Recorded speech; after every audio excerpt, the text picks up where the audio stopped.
because there are no games being played in Europe, there are no games that are going to be played at 9:30 a.m. Eastern Time today for the first time in quite a while.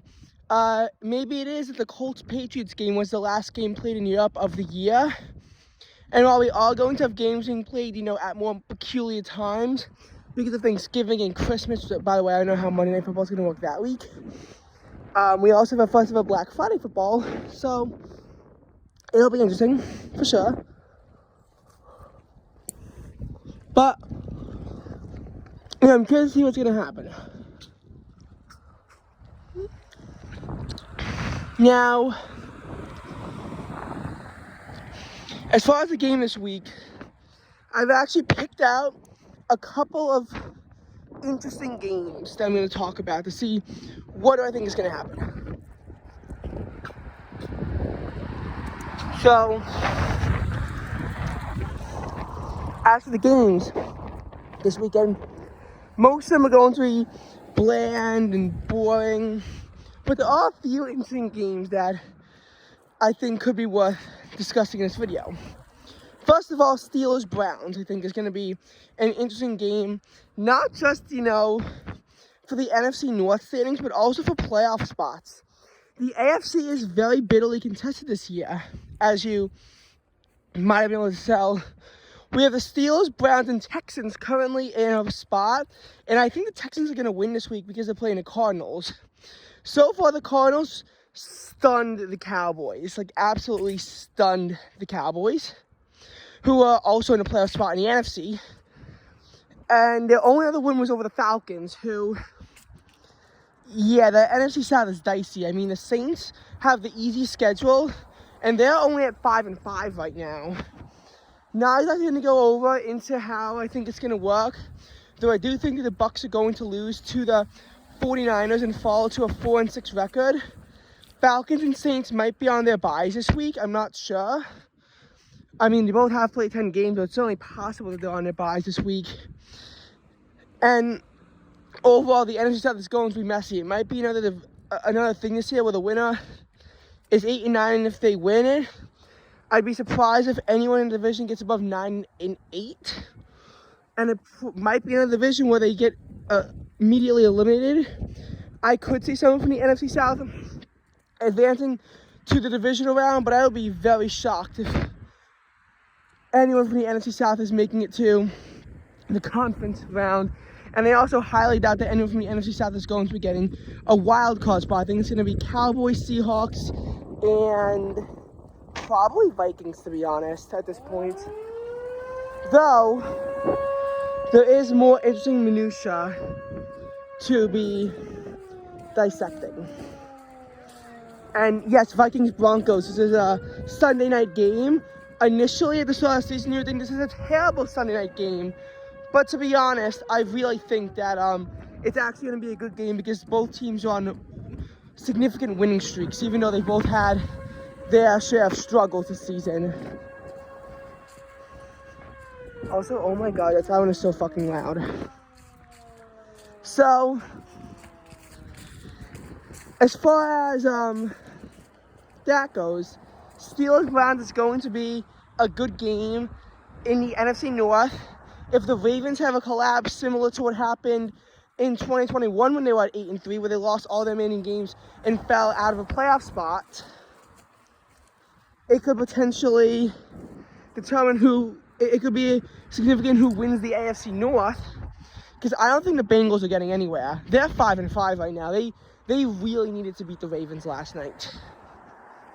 And again, for a Chiefs fan, it was almost like a win-win, but also lose-lose either way, because you love to see the Bengals lose, and you almost kind of want to see the Bengals get out in the regular season, but you also don't, because you want to be able to eliminate the Bengals in the playoffs so that this way you can get a 3-3 edge against them. But Burrow's out, so their Week 17 game is going to be a lot less competitive and a lot less fun now. Bengals, I think, are going to go back to 2020 levels of sucking. I think in 2020, they might have been like 4-12 or something like that. They definitely were one of the worst teams in 2020. And I think they're going to sink back to those levels without Joe Burrow, considering they've struggled with him, and now he's out. Like, I'm not, to be honest, I think that the, you know, Steelers, Browns, Texans, maybe a team like the Colts or the Bills could sneak in there as a wild card, and perhaps the Raiders might be able to get in. But I'm not considering the Bengals to be serious contenders anymore. And if you have a losing record, like, I'm sorry, but in this AFC, you're not really contenders until you can get higher. And I'm not saying this to insult anyone, because no one would consider the Jaguars this time last season to be serious contenders, and they won the AFC South. So one can never know. And conversely, in the NFC, I think we're going to have Cowboys, Seahawks, and Vikings in. Buccaneers and Falcons could still contend for the NFC South, but they're probably not getting into a wild card spot. As a matter of fact, all these teams seem to be relatively safe in their spots. So, Steelers-Browns is an interesting game. They're both 6-3. They've both gotten away with a lot. The Steelers are getting consistently outscored in every category, and yet they're still winning games. You could see that last week against the Packers, when the Steelers won 23-19, despite the Packers outgaining them in many categories. As for the Browns are the Browns, and they are known for sucking, but they did have a breakthrough in 2020 by making it all the way to the AFC divisional round before losing to the Chiefs. And what one has to understand about the Browns is that they're also a bit of a lucky team with a new quarterback that and a new coach as well, which means that a lot of people don't like the Browns. I think Deshaun Watson is the coach, maybe he's the quarterback, I don't know, but the Browns are also doing pretty good. It's honestly tough to tell. I think that the Steelers are going to be able to win this game, which is going to have pretty significant consequences on both teams, because this would put the Steelers at 7-3 and put them in a position to challenge the Baltimore Ravens for the AFC South, which, by the way, if the Browns win and they're 7-3, they'd also be in a serious position to contend. If the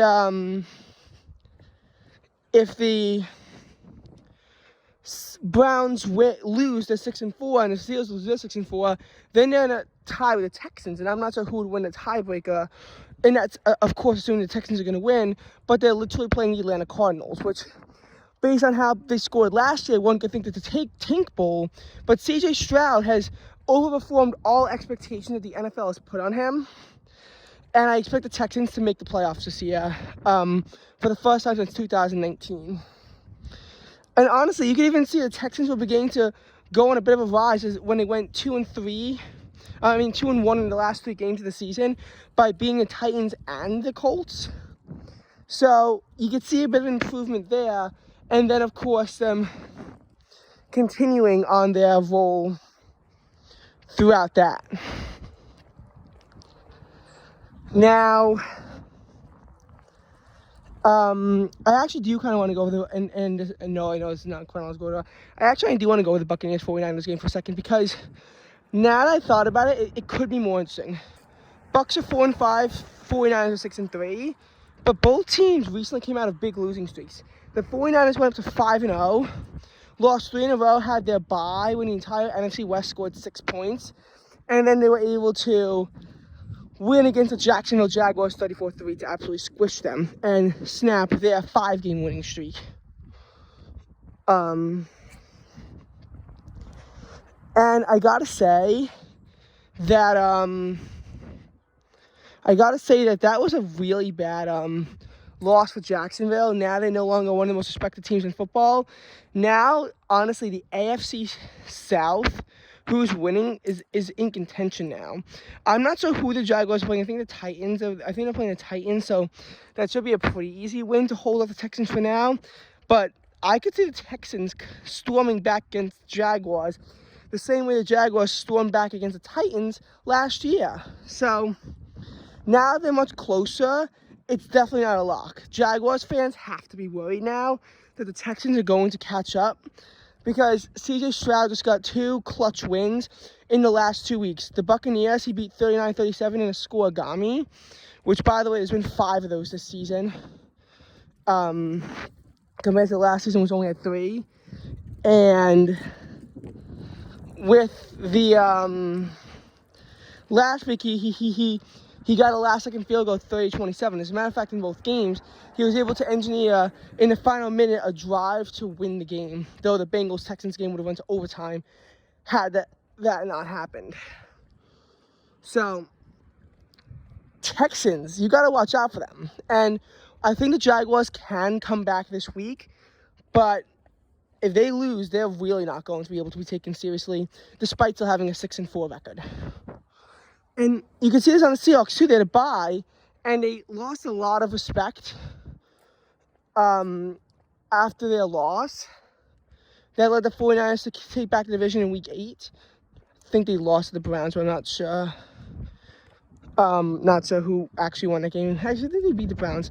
I don't know who they lost to. And then they won a bye, so they stayed. And it's one of the most powerful teams. And then Tom Grossi pushed them out. And a lot of fans would have been angry seeing that as they won. But it does make sense. It took them a last-second field goal to beat the Commanders. So the Commanders were actually almost able to beat the Seahawks. Or at least tie the game and force it to overtime, which definitely does not look good for you. So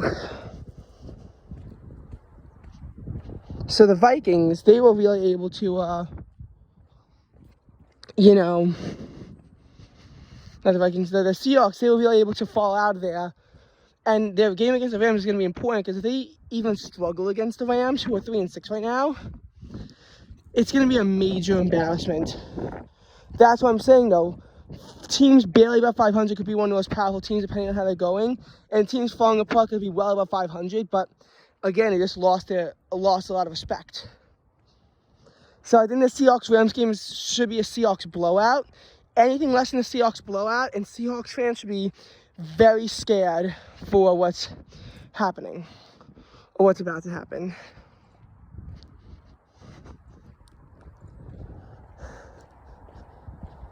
Now, as for the game against the Vikings and Broncos, that's another interesting game, because the Vikings started off 0-3 and then 1-4, and then they won their next 5 games in a row to put them 6-4 in the playoff spot. One should think that they should easily beat the Broncos, who are currently in 3rd to last in the division, but then how compared the AFC is. Remember, they started off 1-5 after all starting 0-3, and then they went to 1-5. Then they won 3 in a row to go to 4-5, which included beating the Bills, which we will talk about their game this week, the Bills, and also, more impressively, the Chiefs. So, Broncos really had to endure a lot to go through that, and both teams are really on a roll right now. It's going to be a hard-fought game, because the Broncos are starting to now come together with Sean Payton as their head coach, whereas the Vikings are also really starting to come together, and now they also have an injury with Josh Dobbs. So the Vikings are now undergoing an injury. I could see the Broncos winning this one. I'm excited for this game, even though I won't be able to watch it. And of course, again, it's Eagles Chiefs, because I have tests on Tuesday. That's going to be the last game that we discuss. Jets Bills, I do want to talk about briefly. Even though it shouldn't affect the playoff spot, because the Jets playoff odds are 8%, and the Bills playoff odds are also less than 1-3. I do think it's interesting. Both teams are on 2-game losing streaks right now, and the Bills are just falling apart. They almost lost to the Giants in primetime in Week 7, because the Giants had their final pass ruined, and that's because of a Bills penalty. A Bills penalty is how the Broncos were even able to beat the Bills in the first place after they're 12 men on the field. So the Broncos were able to redo the field goal that they missed 5 yards closer, and they got it in, and the Bills won. And the Broncos won.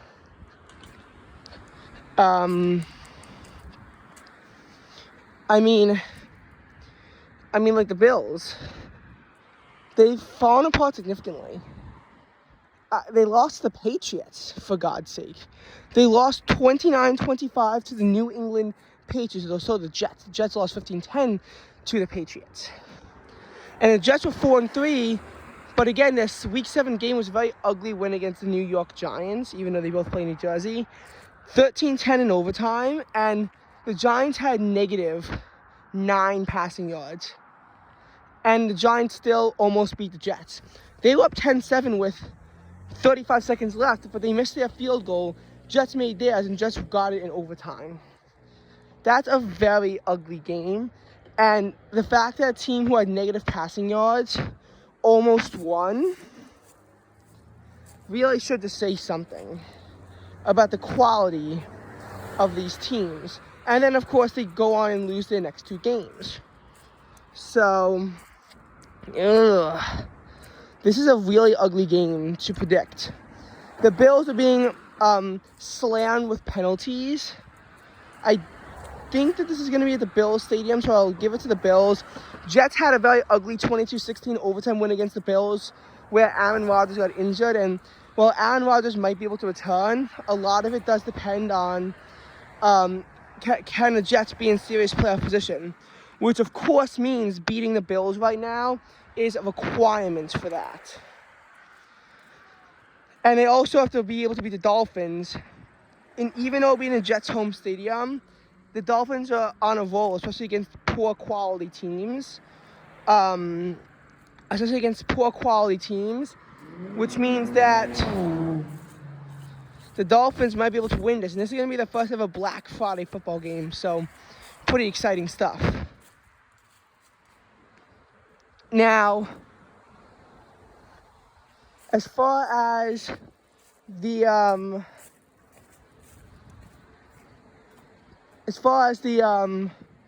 what's it called? The Dolphins Raiders game. Dolphins are 6-3, and they just got off their bye. But the thing about the Dolphins is that they can't seem to beat good teams. They lost to the Bills, who aren't even a good team anymore, after squishing the Broncos 70-20. Which, by the way, led to the infamous rumor at the start that the Bills could only beat teams that the Broncos lost to, because it happened 3 weeks in a row. But then these teams started to change their directions. But Dolphins, they lost to the Chiefs. And they lost to another formidable opponent. Another good opponent that I forgot who it was exactly. I don't think they've played the Ravens yet, so I don't know who the Dolphins third lost to. Maybe the Cowboys? It was against a good team. And the Dolphins seem to only be able to beat teams with losing records right now. The Raiders are a tied record. And they've won, and they were 3-5, but they won their last 2 games ever since they fired the head coach.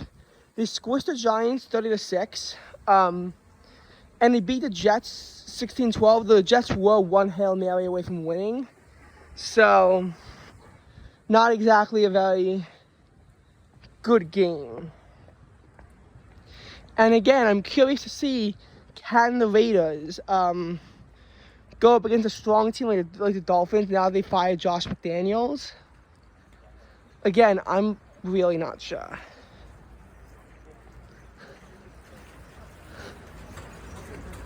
If the Giants or Cardinals lose this week, or Panthers, they are at this point guaranteed to finish the season with a losing record. That part is confirmed. The teams will finish the losing record. Those 3 teams will finish with a losing record. The Eagles win, they'll be guaranteed to finish the winning record. Eagles-Chiefs games. Eagles are looking for revenge. Chiefs are looking to secure the number 1 seed, because if they lose, the Ravens get the number 1 seed. Because they'll be 8-3, Chiefs are 7-3. So, for a social motivation perspective, Eagles have more at stake. But as far as actual seeding goes, the Eagles' number 1 seed is more of a lock.